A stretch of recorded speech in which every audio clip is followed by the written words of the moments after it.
What's up guys, this is Arnold from Arnold's iOS, and today I have the OtterBox Commuter case for the iPhone 5, and I'm going to be unboxing this guy and reviewing it. I've been using it for the past week and a half, and I got a few tips for this case for you guys, so stick around and let's get started.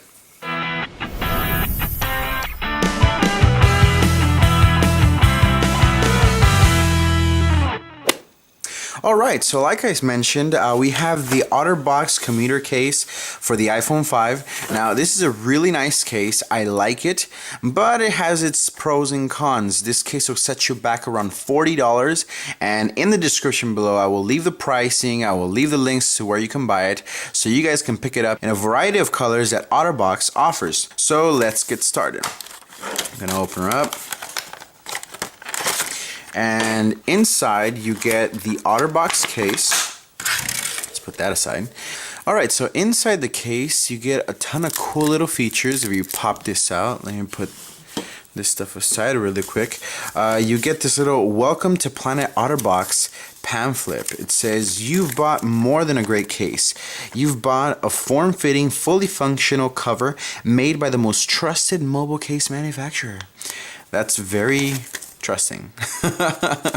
Alright, it also comes with some instructions on how to put it on, but we know how to put it on. We're experts on cases, so let's put that aside. And also, in this neat little case, you get screen protectors. We always love screen protectors. It comes with a little squeegee thing. It comes to clean your phone, and you can apply that. Now, the reason why they added this in the OtterBox Commuter case is because, as you can tell, there is no front screen protector built into the case like their OtterBox Defender case. So they said, well, since they're sacrificing that, we'll give them one of these guys and they'll be happy. So I'm happy. Alright, so let's get started. What do we have here? Well, we have the OtterBox Commuter case, and it's a two-piece case that you put your phone in, the silicone piece and the little rubber piece, and once that's on, now we have a two-piece case. The two-piece case consists of the little rubber part that your phone will slide in here, and then it goes onto the polycarbonate plastic or hard shell case that it comes with. And before I put the iPhone 5 inside the case, something that I want to point out is that in the previous OtterBox cases for the iPhone 4S and below, these little rubber levers right here, when you'd pop them out, part of the rubber would go inside the port. For example, the 30-pin charging connector thing, it would have a little piece of rubber that will go inside just to completely seal it. As well, for the headphone jack, that would obviously be on the top. It would have a little piece of rubber that would go inside the headphone jack, and that was super annoying because sometimes it wouldn't go in properly and it wouldn't shut properly. In this case, all it does, it clicks on these two corners right here to just seal it, and that's it. Same goes for the headphone jack. All you gotta do is close it and seal those two little corners, and that's it. You don't have to deal with any little rubber piece that might have to go inside the port because they got rid of that.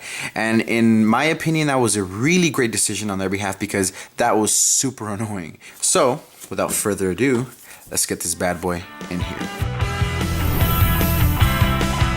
So what you do to get the phone inside, you take off the rubber case. Now it's super easy because the rubber part on OtterBox's cases are usually very flexible and they can bend easily. It's not like a TPU case where it's a little bit more tough. No, so this one just slides right in.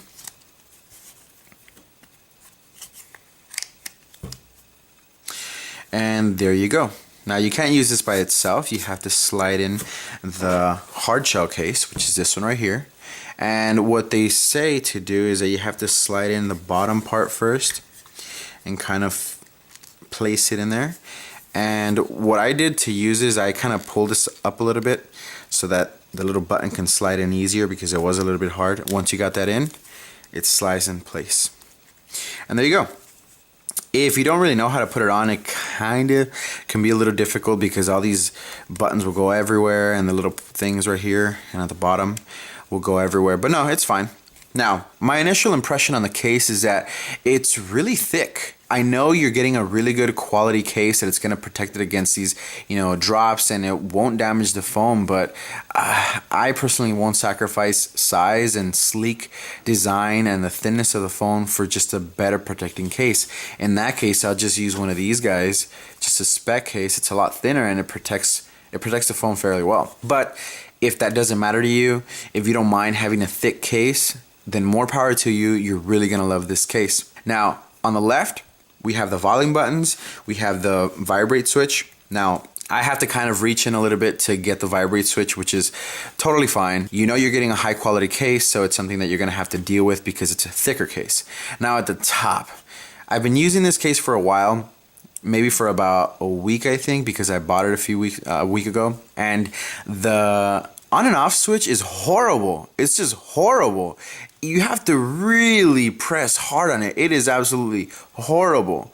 I hated it. I rather just I got used to pushing the home screen to turn on the phone instead of the off button. It was ridiculous. You have to really press hard on it. Just to give you an example, you have to really press hard on it. I mean, look, and this is a table. It doesn't. There you go. You see how hard I had to press against the table for the button to activate? It's ridiculous. You have to really press hard on it. Now I know I'm stressing a lot on that, but cases are made to be protective, but you can't sacrifice what the phone does. You can't sacrifice its functionality. The buttons have to be easy to press. They can't be that ridiculous. I mean, I'm sorry, OtterBox, but it's the truth. Now, it has an opening for your camera and your flash and the extra microphone for noise cancellation, which is great. And it has a cool little feature where it displays the Apple logo if nobody noticed that it was an iPhone 5, which most people will. So overall, if I were to rate this case, I'd probably give it a 7 out of 10. Now, the reason why I give it a 7 out of 10, first of all, price. It's $40. I mean, I try to get my cases at a discount. I try to shop on Amazon, but $40 for this case to me is a little much.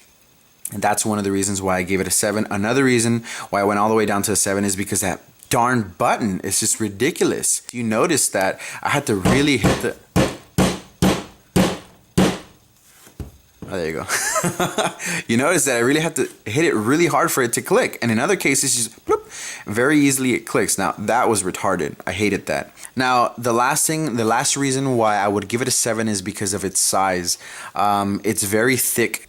So that's my rating on the OtterBox Commuter case. $40. I'll leave a link in the description for their website where you can get it in a variety of colors. You can even get it in camo for those hunters out there. So that's pretty cool. Now, if you like what you saw, please rate the video, comment, subscribe. You know what you got to do. It'll really help out the channel. And that's it for today. See you guys in the next video.